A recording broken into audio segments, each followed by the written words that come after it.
So there was a man named Charlie Hatfield who, in the beginning of the 20th century, made a decision that would forever change the course of his life and the lives of hundreds of other people.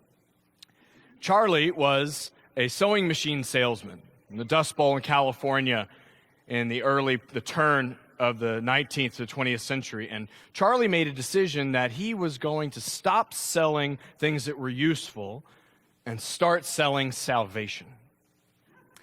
Charlie had decided he was going to sell people rain. Before you get too skeptical of our friend Charlie, you should know that at the turn of that century, there was a budding science called pluviculture. Pluviculture was the science of making it rain. It came about because in historic battles in history, historians had read these stories and thought perhaps nature, God, had built into the system a way for fire through its noise and smoke to make the clouds pour down rain, a self-cleansing kind of system. And so the U.S. government invested tens of thousands of dollars in the late 1800s into the science of making it rain. Now, they did it again in the 1960s during the Vietnam War. Our government funded science about how they could perhaps make it rain on the fields in Vietnam during battle. But Charlie went into the local library and he began reading ancient religious stories of rituals to make it rain. He was reading the science texts of his day, some pseudoscience, some were considered more science, but nevertheless, Charlie ate it all up, and he started making a name for himself as a rainmaker. Charlie didn't say he made the rain. Actually, Charlie called himself a moisture accelerator. Charlie said he had to have clouds already in the sky to do his work, but he could make the rain more likely to fall.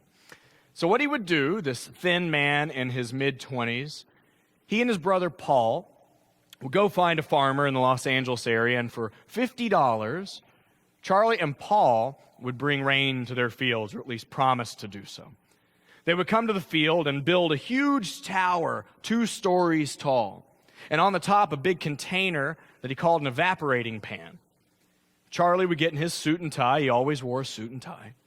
He would climb to the top of the tower and start pouring in chemicals that, through their own special form of mixing and evaporating, he said, coaxed the water from the skies. Now, by the early 1900s, Charlie had developed his own proprietary brand of over 20 chemicals that only he could use to do this. He had had some measure of success and not been run out of town like a lot of the pluviculturalists had, and he started getting hired by local municipalities to make it rain. City of Los Angeles, some other cities, and it turned out that San Diego was about to have the World's Fair, a large exposition in 1915, and they had these beautifully constructed buildings and gardens, but when they looked out to the fields surrounding and they were about to have this international audience, what they saw were dry, barren lands with hungry farmers who were starving, growing poorer by the day, and in desperation. And so the San Diego City Council decided that, against the better wishes of some of the council members, they would vote to hire Charlie to make it rain. Originally, the contract was for $1,000 an inch. They decided that instead they would pay him a total of $10,000 when the reservoir was filled. It would take 40 inches, 5 times more than the rain they had received in the previous year. So Charlie showed up to San Diego, he and his brother Paul. They did the same process. He built the same tower with the same evaporating pan, and Charlie put on his same suit and tie. He got his same cart full of the same chemicals, and he ascended into his tower and started mixing away. After about 2 weeks, he started to see clouds on the horizon. So he would climb up, and he got excited and started filling the pan again, and more clouds, and he climbed up and started filling the pan again, and more clouds, and thus and thus and thus, until one day in early 1916, it started to rain. People skeptically started to celebrate, and perhaps Charlie raised his hands in the air in celebration, and it kept raining. The next day, it kept raining. The next day, it kept raining. and the next day, and the next day, and the next day, until the reservoir, which hadn't been filled in years, was overflowing. The dams in the city broke. The creeks flew over their beds, and the great San Diego flood of 1916 happened, killing dozens and dozens of people with millions of dollars of property damage, a lot of them being recent immigrants and migrant workers. City Council went to survey this tragedy, and they wanted somebody to blame. So they hauled Charlie into the City Council office, and they said to him, "Explain this to us." Now, Charlie was upset and adamant he wanted his paycheck, and they had decided they were not going to pay Charlie his money, the equivalent of $250,000 in today's money. He said, "You wanted rain? You got rain." After some legal negotiations and battles, the City Council made a decision. We will give Charlie Hatfield his check for $10,000 if... And they brought Charlie in and had him stand before the council and said, "You'll get every dollar of your contract if you take full responsibility for the rain." And the historian Nate DeMeo, who wrote the story of Charlie that I read, ended his encounter by saying, Charlie walked away without his check.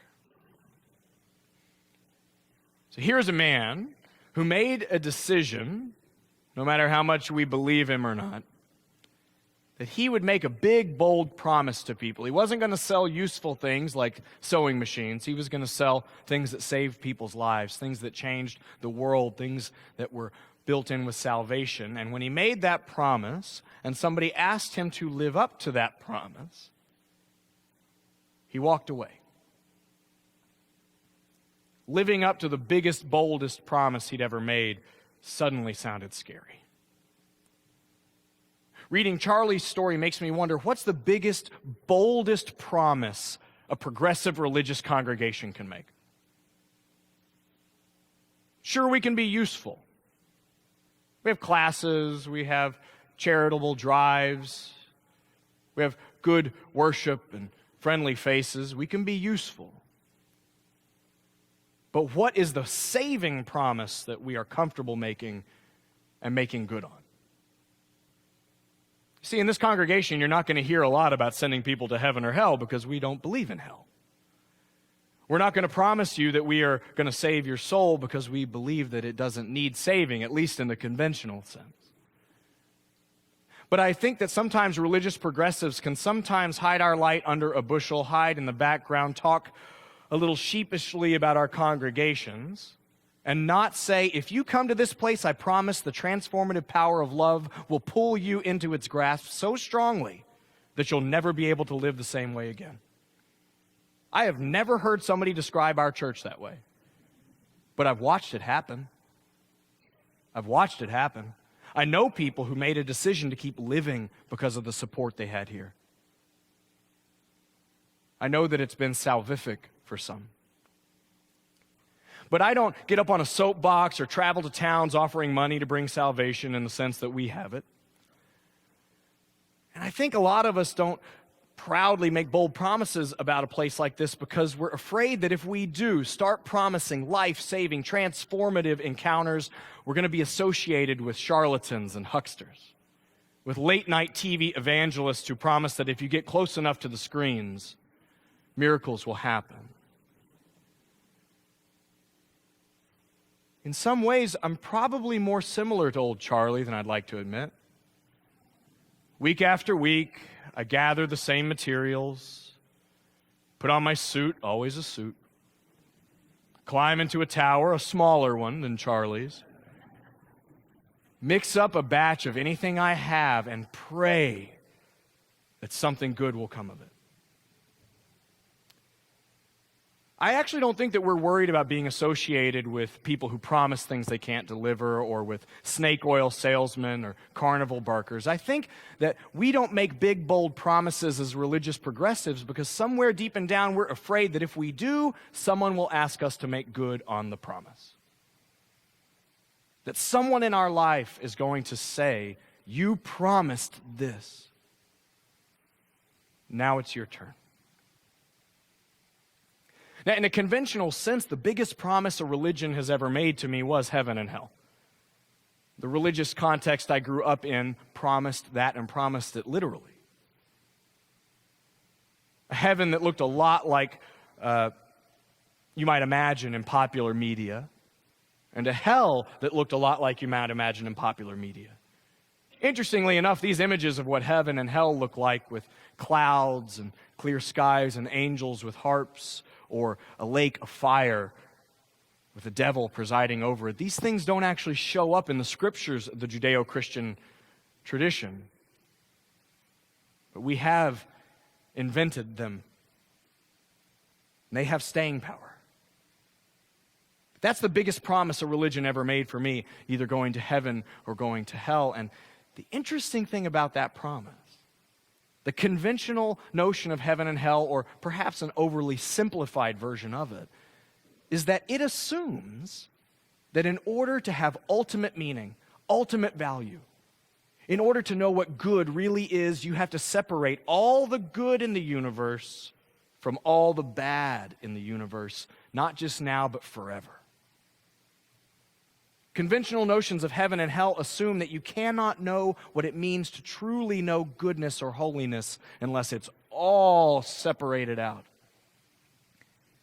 And in this church, our history did exactly the opposite.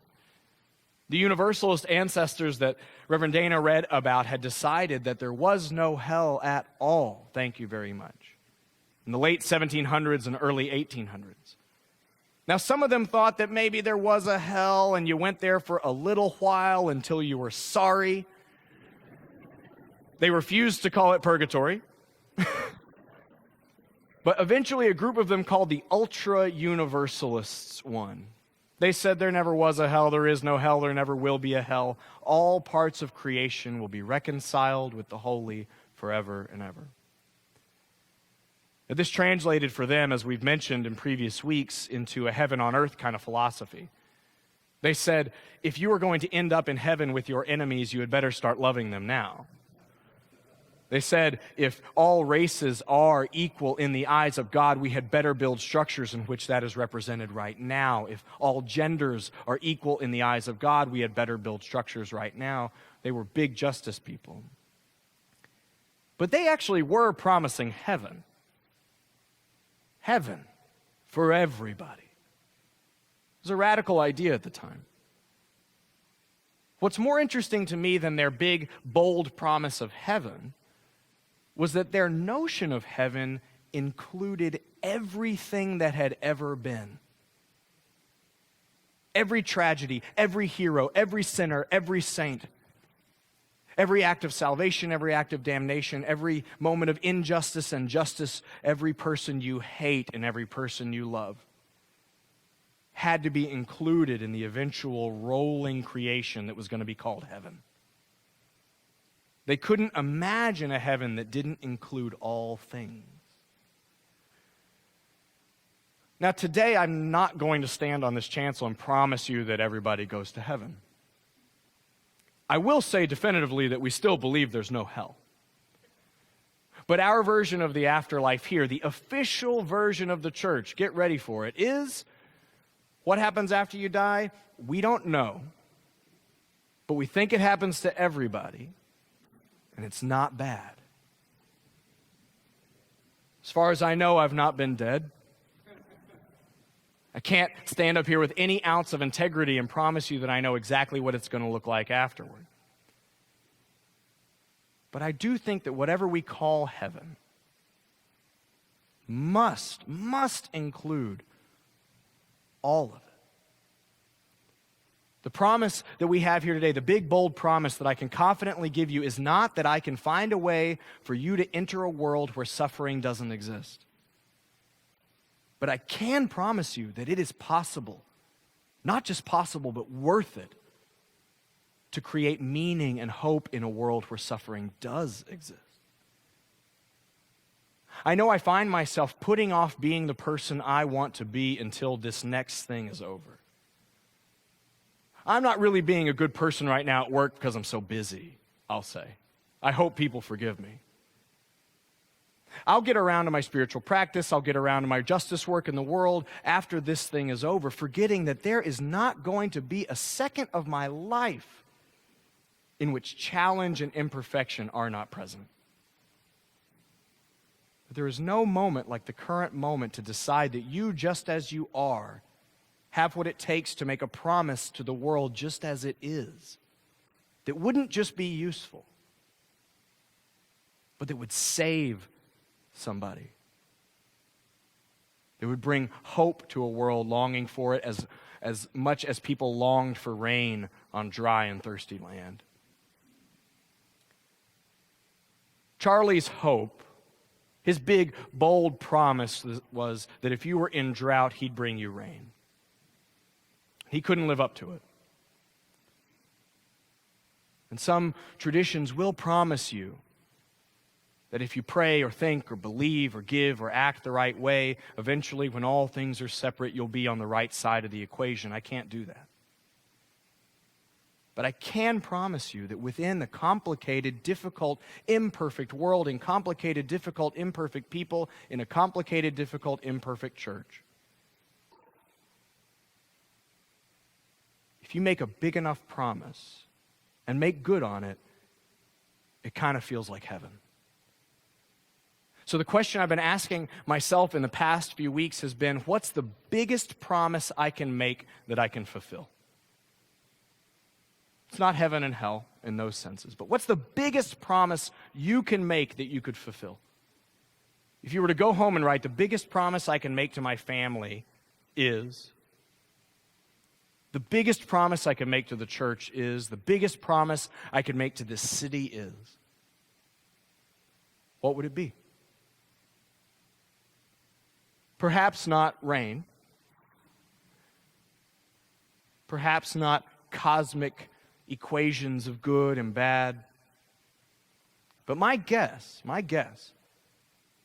is that you, just as you are, in the world just as it is, have an awful lot to offer. And what better time than now? Amen.